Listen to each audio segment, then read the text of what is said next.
Hello and welcome along to another episode of this FM22 One Club story from Hemel Hempstead Town with me, Daniel. We're back today for part 113 of the Tudor Times, and we play what are soon to probably be Premier League champions for the second year in a row, Manchester United, in the FA Cup final. We're making our second successive appearance in this one. We're hoping to get our second successive victory because although we've won the League Cup this season, our league form has been patchy. We've drifted down into the realms of mid-table. So really, 2 cup final victories is what could swing it around. It's going to be a difficult test though, and we'll then have the final day trip to Leicester as well. So if you're looking forward to that, seeing out the season and whether we can wrap up another trophy, then please do put a thumbs up on the video. Subscribe down below for daily FM22 content. We're having a very interesting end to the season in the head coach. Things are going differently, to say the least, so please do check out yesterday's in the eye above. There's also links up there to the Twitch channel, the football podcast, and the merchandise store too, and you can support the show as a channel member by clicking the join button down below.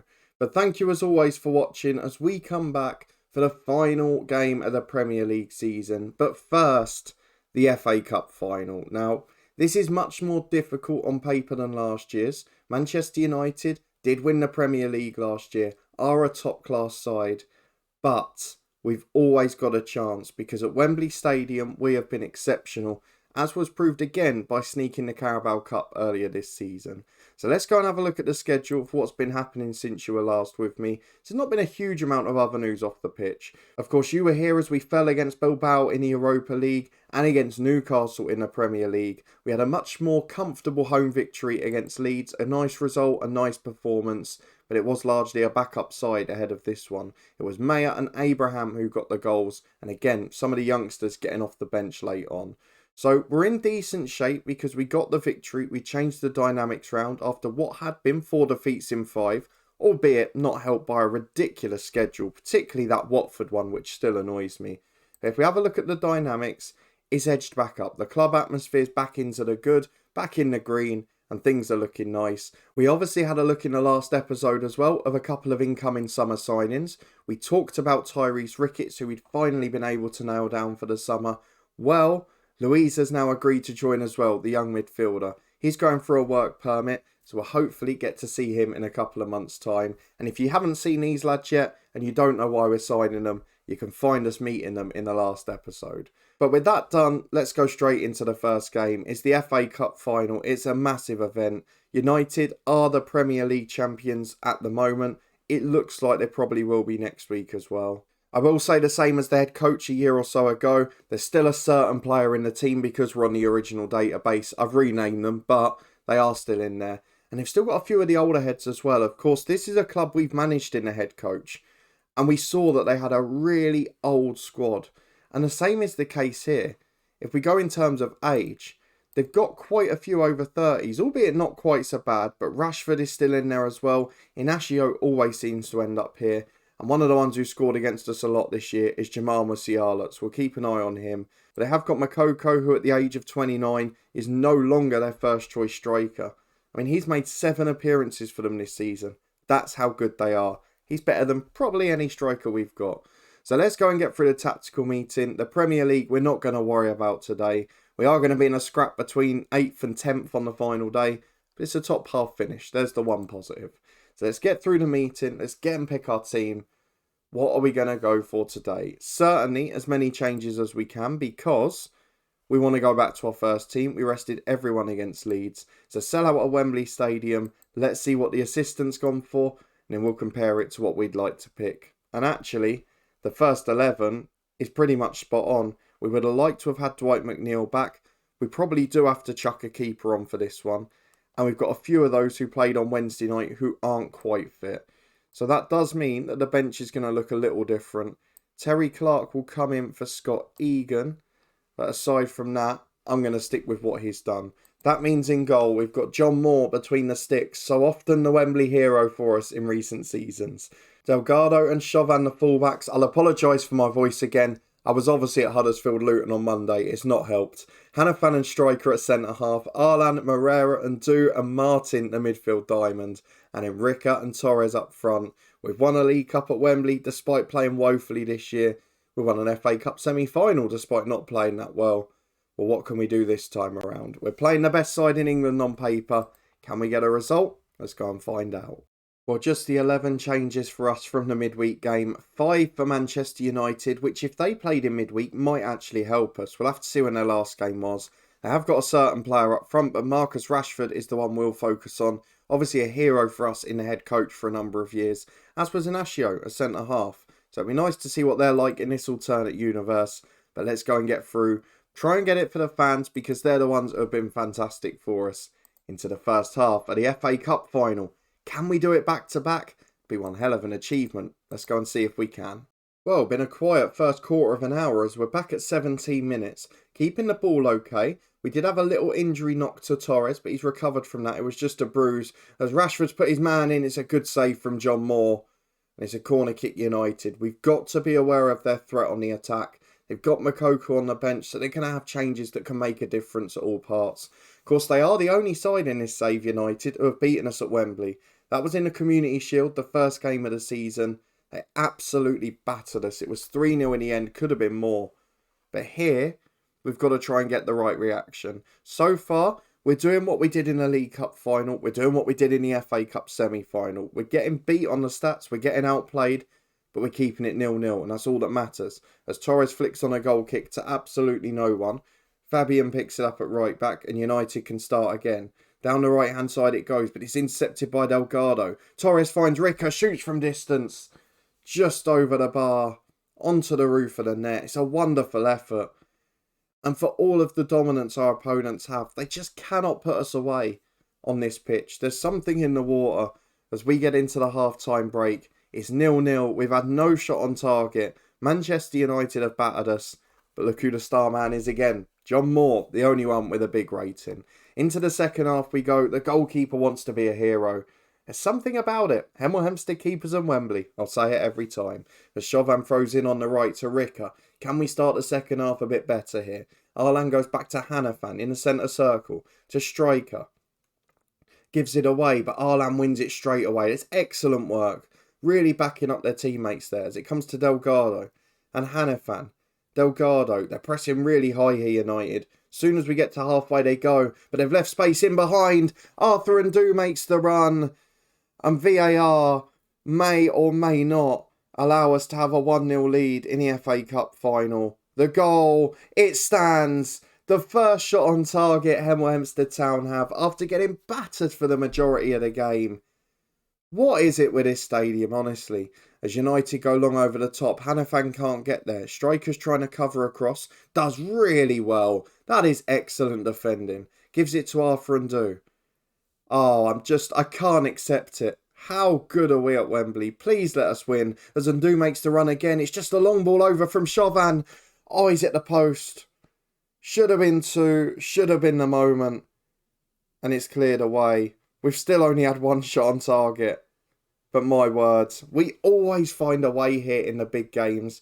The fact that the only game we've lost in this entire series at Wembley is the Community Shield final.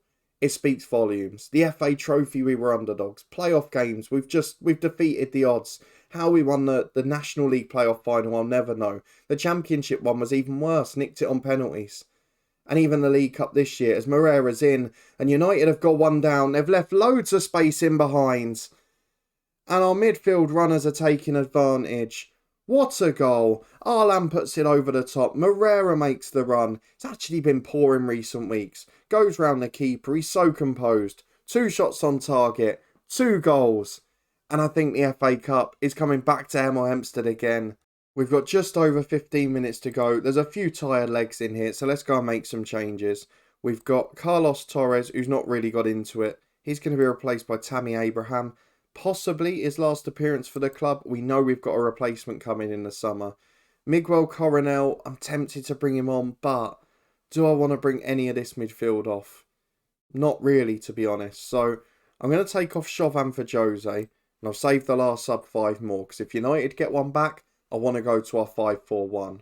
Right, 5 minutes remaining, so let's go and do it. Josh Berry will get on in an FA Cup final. All those years out on loan at lower league clubs is about to be worth it. We're going to go to tactic number 1, and that means that Abraham will stay up front on his own. Berry will come in at centre-half. I think striker normally goes in the middle because he's best in terms of anticipation and pace. And I think that's still the case. It is. So that is going to be our team for the last 5 minutes. We'll hopefully see out the FA Cup final. Into stoppage time, United offering nothing. We have had a third shot on target, which does ruin the stats somewhat. But what a team. We've talked all year about this game being a little bit too easy in terms of the AI squad management, the ageing squads, the fatigue, the recruitment, whatever else. But it does not change the fact that when the big moments have come in this series, our teams, and more importantly our goalkeepers, have always delivered. Hemel Hempstead Town lift the 2D looking FA Cup. It's a brilliant achievement to win it back to back, and it's more important than winning the trophy this year, because now we are not going into the Europa Conference next season.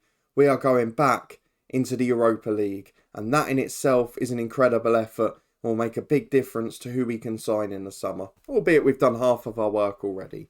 United had more shots. We only had 3 on target, but got 2 of them in the back of the net, and we had a bit more of the possession. But look at the corners. United 9-1, but we defended them so well. John Moore, second best player on the pitch, ahead of both goal scorers, only bettered by Arlan.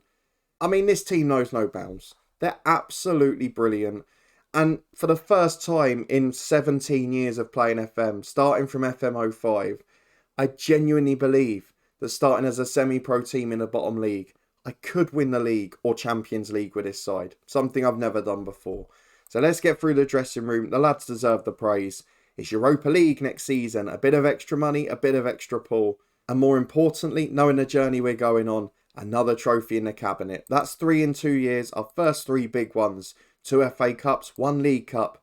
We're on our way to greatness. Let's go through to next week against Leicester. But first, we'll see the fallout from this one. So maybe not the double that the elite sides would want, but one that Liverpool have just completed in real life last week and one that we've completed here.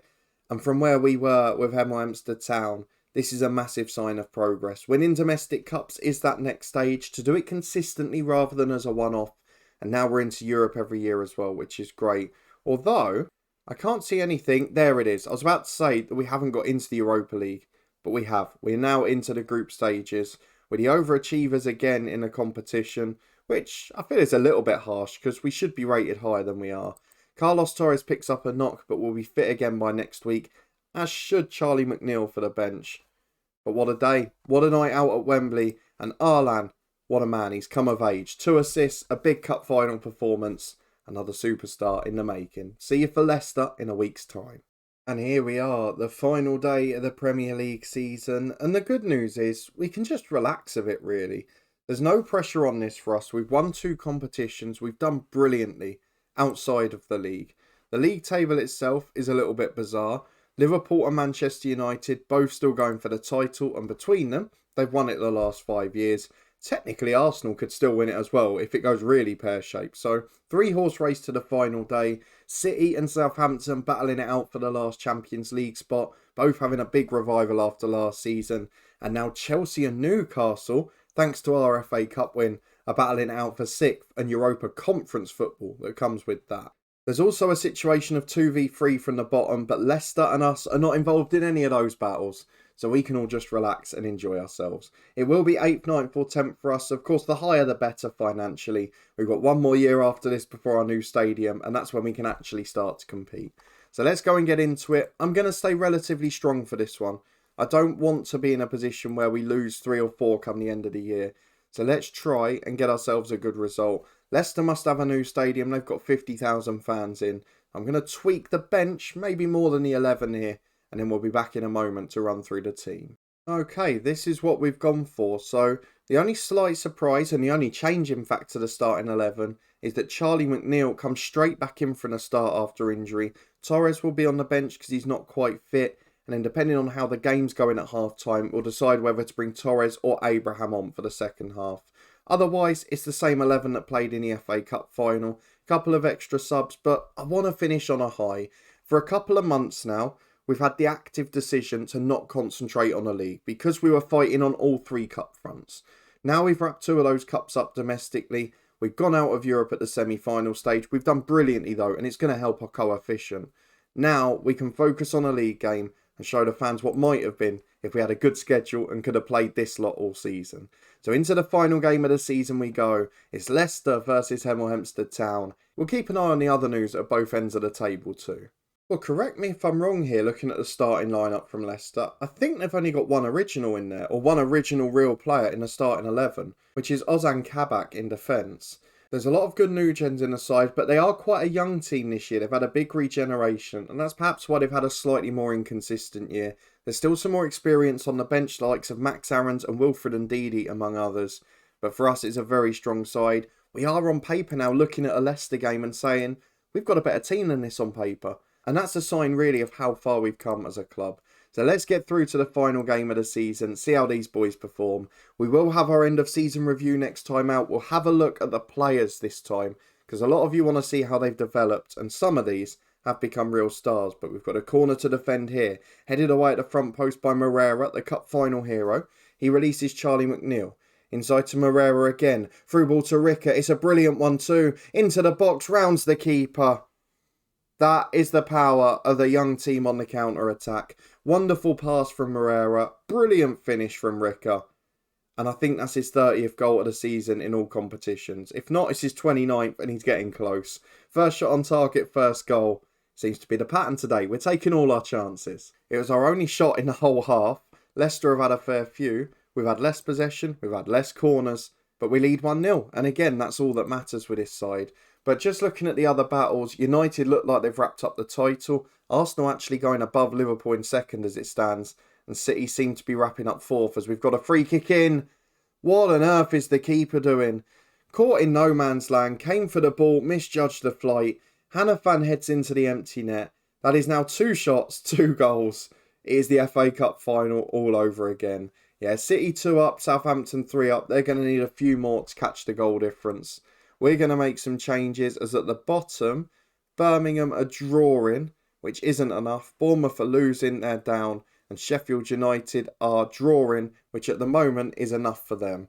Let's go and make our subs though. Danilo Jose on at right back for Chauvin. We're going to replace McNeil with Carlos Torres. And then I'm going to take Carlos Martin off. In fact, no, I'll take Ndu off because he struggled with fitness a bit. Miguel Coronel on for him. He deserves an appearance. 25 minutes plus stoppage time to go. Despite Leicester's dominance in every other stat, we're 2-0 up with our only 2 shots all game. And we might actually make the end of the game without another one. Oh, we've ruined the stat again. I would have loved to have won it with our only 2 shots, but it's not to be. As into stoppage time we go. This game has completely gone flat. As it's into the back post from a corner for Leicester. Headed over the bar. And for all the chances they've had, we've not seen much of it on camera. I doubt many of them were that good. Sheffield United beat Liverpool to survive at the bottom. That's not bad for us because they're a side we normally get results against. And at the top is Manchester United who are champions, Manchester City who are 4th, and us who will be in the Europa League again despite a poor season in the league. What that should mean though is that we'll be in 8th place, which is another solid finish. To think that we're in a better European competition than Chelsea, to think that Newcastle and Spurs with all their money aren't, and we are. It's an incredible effort. We've got 3 trophies in 2 years. We're doing so much to develop. But this summer, with the 2 players we've already got coming in and with what else I plan to do, I think this could be a real turning point. And maybe next year's the one we push a bit higher. Of course, as is customary in these big end of season games, John Moore is man of the match again. Just the 9 saves today in this one. We got 25 million for finishing 8th, which is what difference finishing a couple of places higher can make. But it's all for us about the end of season now. Our preparation for next year is key. We need a big squad to cope with Europe again. We need to develop some of those youngsters in the academy. And we need to make the right decisions when it comes to this lot here. Because if you look at the contract screen, we've got 3 or 4 that are out of contract. A few others that have got 1 year to go. And there's some question marks over. I think there's going to be a little bit of regeneration this summer. And I'm hopeful that we can make the right decisions and get good people in. So hopefully you'll be looking forward to that too. Our end of season review next time out will be purely focused on this squad here. What we're going to do in the summer transfer window and the development of some of the stars. If you're looking forward to that and you did enjoy this episode and the season as we finish on the competition screen, then please do put a thumbs up on the video. Let me know in the comments what you think of this year because we've actually gone backwards in the league a bit. We had to sacrifice it. but winning 2 competitions, adding to the trophy cabinet and building this side's reputation, it's got to be the priority, hasn't it? I've always been trophy over league position, so hopefully you'll agree with me and think it's a good year. Of course, if we got to the final in Europe, it would have been spectacular, but that wasn't quite to be. If you want to stay up to date though and find out if we can do that next year perhaps, subscribe down below and turn that notification bell on for daily FM22 content. We've got a very interesting episode to come from the head coach tomorrow, as we've got our first cup final at a new club over in that one too, as well as a big derby match. You won't want to miss that. There's also links in the eye above to the Twitch channel, the football podcast and the merchandise store in the meantime. But above my head now, I'll put yesterday's head coach episode. I hope you enjoy that if you haven't seen it already. And we'll be back here in a couple of days' time for an end of season review and plans for a big summer transfer window. I'll see you there.